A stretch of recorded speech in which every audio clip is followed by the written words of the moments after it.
सो traders, welcome है आप सबका स्ट्रीम में।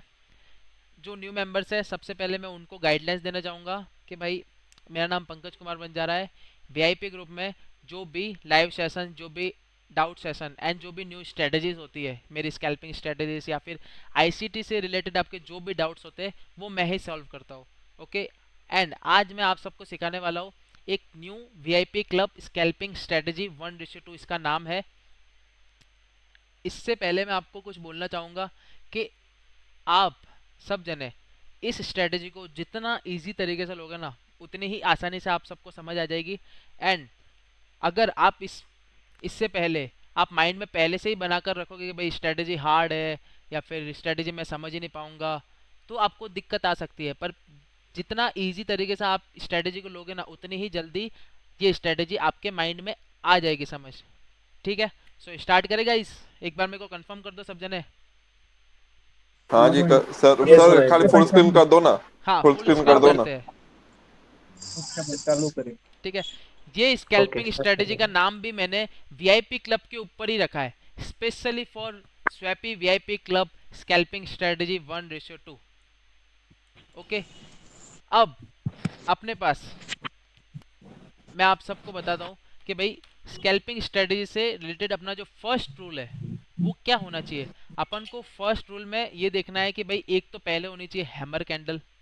हैमर कैंडल के बाद दूसरी कंफर्मेशन कैंडल होनी चाहिए अपने पास। अब कैंडल्स कैसी होनी चाहिए वो भी मैं आप सबको बता देता हूँ। अगर आप सब जने हैमर कैंडल के ऊपर नोटिस करते हैं bearish hammer candle and bullish hammer candle, bearish hammer candle की जो विक होनी चाहिए अपर विक, वो पूरी कैंडल की 15% से ऊपर होनी चाहिए, मतलब 15% से ज़्यादा होनी चाहिए। एंड क्यों होनी चाहिए? क्योंकि 15% से ज़्यादा वीक होती है जो, वही अपन को बताती है कि भाई उस कैंडल में पावर कितनी है, उस कैंडल में प्रेशर कितना आ रहा है। ठीक है, सो ये आप मेक श्योर करो कि इसका सबसे पहले ध्यान रखना।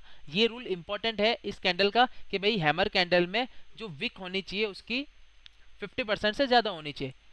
बेरिश सिनेरियो में क्या होगा? बेरिश हैमर कैंडल में अपर विक 50% से ज्यादा होनी चाहिए एंड बुलिश सिनेरियो में डाउन विक 50% से ज्यादा होनी चाहिए।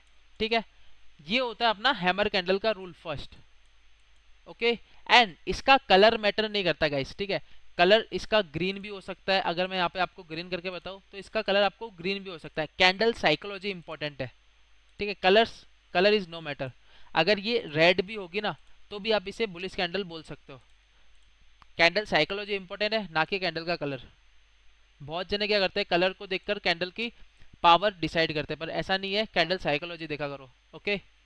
अब हैमर कैंडल अगर आपको समझ आ गया हो तो आगे मैं बढ़ूँ, इसके रिलेटेड आपको कुछ डाउट है इसमें? नहीं नहीं भाई, ठीक नो सर, नहीं ठीक। आगे बढ़ो।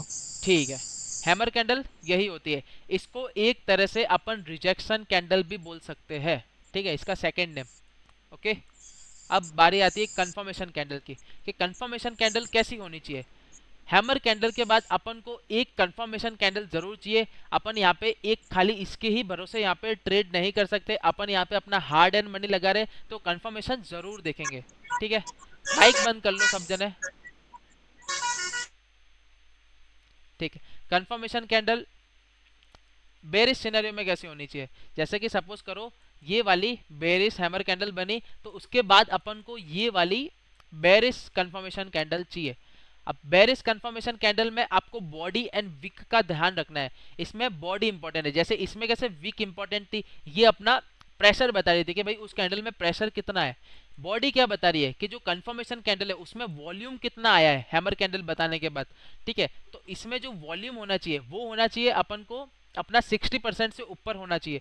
जो भी बॉडी है इसकी सेकेंड कंफर्मेशन कैंडल की, वो 60% से ऊपर होनी चाहिए पूरी कैंडल की, पूरे कैंडल की। ठीक है, पूरे कैंडल की 60% से ऊपर आपकी बॉडी होनी चाहिए इसमें। एंड ऐसा का ऐसा सीनरियो बुलिश कैंडल में भी आता है। बुलिश कैंडल में भी आपकी 60% से ऊपर बॉडी होनी चाहिए। ओके, इसके रिलेटेड कुछ डाउट गाइस? नहीं पंकज भाई। नहीं ठीक है, नहीं नहीं। ओके। No doubt sir.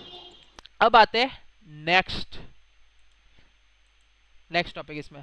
अब इसमें आपको टाइम फ्रेम कौन कौन से रखने हैं। कंसेप्ट तो आपको समझ आ गया कि ये कंसेप्ट लेना है, टाइम फ्रेम कौन सा चुनना है। अब टाइम फ्रेम अगर मैं आपको नाम से ही यहाँ पे दिख रहा होगा कि वीआईपी क्लब स्कैल्पिंग स्ट्रेटेजी। अब स्कैल्पिंग या तो 1 मिनट टाइम फ्रेम या मोस्ट 3 मिनट टाइम फ्रेम आप चूज कर सकते हो। अगर 5 मिनट या 15 मिनट में भी जाते हो तो वो अपनी ट्रेड लंबी भी चल सकती है। एंड स्कैल्पिंग में अपन को जल्दी अपनी प्रॉफिट बुकिंग करनी पड़ती है। सो मैं आपको कंसिडर करूंगा 1 minute and 3 minute time frame. अब इसमें आपको कंफर्मेशन एंड विथ आरआर कैसे चल रहा है मैं वो बताता हूँ कि इसमें आरआर टूल कैसे लगाना है, कब आपको एंट्री करनी है एंड कब आपको एग्जिट करना है। ठीक है। एंड टाइम फ्रेम के साथ साथ अपना जो रूल है इसके वीआईपी क्लब का कि भाई अपन को यहाँ पे